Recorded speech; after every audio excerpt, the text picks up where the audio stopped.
Assalamualaikum warahmatullahi wabarakatuh. Memperkenalkan diri, nama saya Andi Wahyudi, NPM 22411201. Di sini saya akan memaparkan analisis laporan keuangan. Pengertian analisis laporan keuangan. Seorang analisis laporan keuangan merupakan salah satu alat yang sangat penting dalam menjalankan dan melaksanakan fungsi, yaitu laporan keuangan. Laporan keuangan biasanya diperoleh dari proses berjalannya sistem akuntansi, di mana akuntansi merupakan bahasa bisnis yang dapat memberikan informasi tentang kondisi bisnis dan hasil usahanya pada suatu waktu. Accounting Principle Board Statement nomor 4 mendefinisikan akuntansi adalah suatu kegiatan jasa. Fungsinya adalah memberikan informasi kuantitatif, umumnya dalam ukuran uang, mengenai suatu badan ekonomi yang dimaksudkan untuk digunakan dalam pengambilan keputusan ekonomi, yang digunakan dalam memilih keputusan terbaik di antara alternatif keputusan. Analisis laporan keuangan perlu dilakukan secara cermat dengan menggunakan metode dan teknik analisis yang tepat untuk menghasilkan keputusan yang tepat. Kinerja keuangan suatu perusahaan sangat bermanfaat bagi sebagai pihak, seperti investor, kreditur, analisis, konsultan keuangan, pialang pemerintah, dan manajemen keuangan. Ada beberapa definisi analisis laporan keuangan menurut para ahli sebagai berikut. 1. Menurut Harjito, analisis laporan keuangan merupakan analisis mengenai kondisi keuangan suatu perusahaan yang melibatkan neraca dan laba rugi. 2. Menurut Harahap, analisis laporan keuangan berarti menguraikan pos-pos laporan keuangan menjadi unit informasi yang lebih kecil dan terlihat, yang bersifat signifikan atau mempunyai makna antara satu dengan yang lain. Dapat disimpulkan bahwa analisis laporan keuangan adalah menguraikan pos laporan keuangan yang melibatkan neraca dan laba rugi untuk mendapatkan informasi kondisi keuangan suatu perusahaan yang sangat penting dalam proses menghasilkan keputusan yang tepat.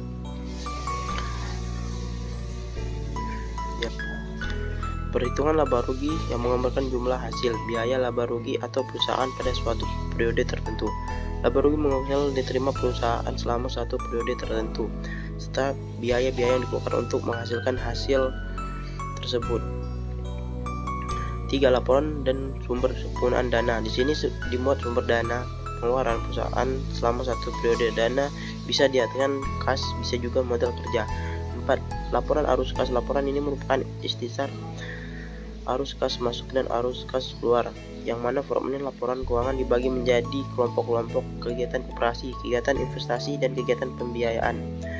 Penggunaan analisis laporan keuangan. A. Memiliki perusahaan.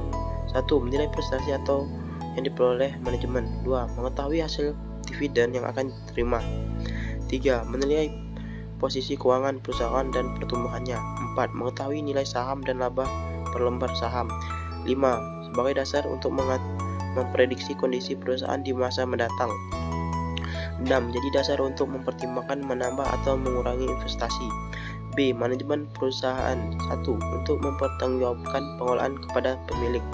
2. Mengukur tingkat biaya dari setiap kegiatan koperasi, perusahaan, divisi, bagian, dan segmen tertentu.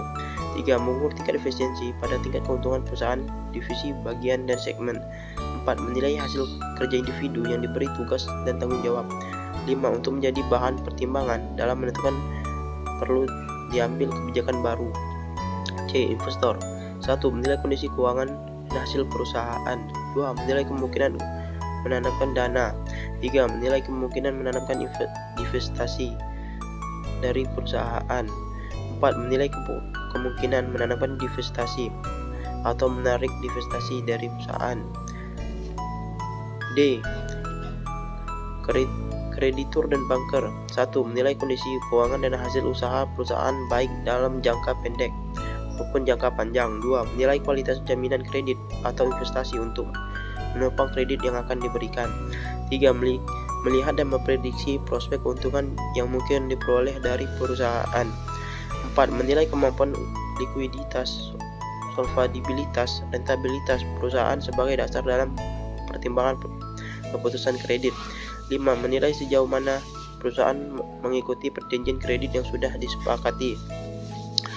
Pemerintah dan regulator. 1. Menghitung dan menetapkan jumlah pajak yang harus dibayar. 2. Sebagai dasar dan menetapkan penetapan kebijaksanaan baru. 3. Menilai apakah perusahaan memerlukan bantuan dan tindakan lain. 4. Menilai kepatuhan perusahaan terhadap aturan yang ditetapkan. 5. Bagi mereka pemerintah lainnya menjadi bahan penyusunan data lain. Analisis akademis pusat dan bisnis. Para analisis akademis dan juga lembaga-lembaga pengumpulan data bisnis seperti PDBI, Moody's, Bundesstand, atau Board. Pevindu laporan keuangan ini penting sebagai bahan dan sumber informasi primer yang akan diolah sehingga menghasilkan informasi yang bermanfaat bagi analisa, ilmu pengetahuan, dan komoditi informasi. Keterbatasan laporan keuangan. 1. Adanya laporan yang sudah lewat tidak dianggap laporan saat ini. 2. Kepentingan pihak berbeda, sedangkan laporan keuangan disajikan kepada semua pihak yang telah ditentu. 3. Adanya pertimbangan dalam proses penyusunan laporan keuangan, akibatnya terjadi perbedaan angka di laporan neraca maupun di laba rugi. 4. Bersifat konservatif, artinya jika penilaian pos tertentu yang tidak bisa maka dipilih alternatif yang paling kecil untuk aktiva dan pendapatan. 5. Menggunakan istilah-istilah bisnis, artinya memakai laporan keuangan diasumsikan memahami bahasa teknis akuntansi dan bersifat informasi yang dilaporkan. 6. Menggunakan informasi kuantitatif, artinya informasi yang bersifat kuantitatif walaupun dapat dikualifikasikan pada umum diabaikan. 7. Mengabaikan nilai waktu dari uang, artinya jumlah yang besar pada saat ini lebih besar nilai dari yang dibandingkan dengan waktu yang akan datang. Tujuan laporan keuangan. 1. Screening, analisa, dilakukan dengan tujuan untuk mengetahui situasi dan kondisi perusahaan dan laporan keuangan tanpa perlu langsung di lapangan. 2. Understanding, memahami perusahaan, kondisi keuangan dan hasil usahanya. 3. Forecasting, analisa, digunakan untuk meramalkan kondisi keuangan perusahaan di masa yang akan datang. 3. Diagnosis, analisa, di mana maksud untuk kemungkinan adanya masalah-masalah yang terjadi baik manajemen operasi keuangan atau masalah yang lain di dalam perusahaan. 5. Evaluation, analisa dilakukan untuk menilai prestasi manajemen dalam mengolah perusahaan. Di samping tujuan tersebut, analisa laporan keuangan juga dapat digunakan untuk menilai kewajaran laporan keuangan yang disajikan dalam melakukan analisa laporan keuangan. Maka informasi yang dibaca laporan keuangan akan jadi lebih luas dan lebih dalam.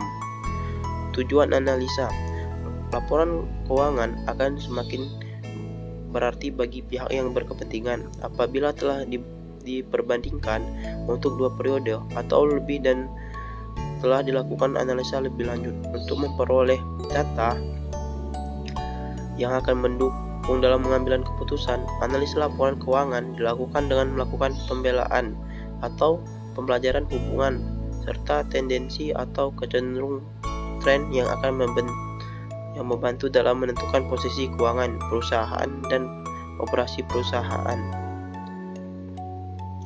Pengambilan keputusan. Kegiatan analisis laporan keuangan merupakan salah satu media mendapatkan informasi yang lebih banyak, lebih baik, akurat, dan disajikan sebagai bahan dalam proses pengambilan keputusan. Dalam kegiatan bisnis, kita selalu diterapkan pada berbagai persoalan dan memerlukan keputusan yang tepat dan cepat. Dalam bisnis, persoalan dapat berdampak ekonomis, kerugian, dan keuntungan. Dalam perkembangan teknologi, akhir-akhir ini proses pengambilan keputusan sudah menggunakan teknologi seperti yang disebut artificial intelligence atau IT informasi. Dalam dunia bisnis, keputusan salah satu menggunakan menghasilkan rugi bagi perusahaan dan keputusan yang benar menghasilkan keuntungan laba perusahaan. Informasi dibagi yaitu 1. Informasi kuantitatif, 2. Informasi kualitatif atau PEN. Sekian dari saya akhiri. Assalamualaikum warahmatullahi wabarakatuh.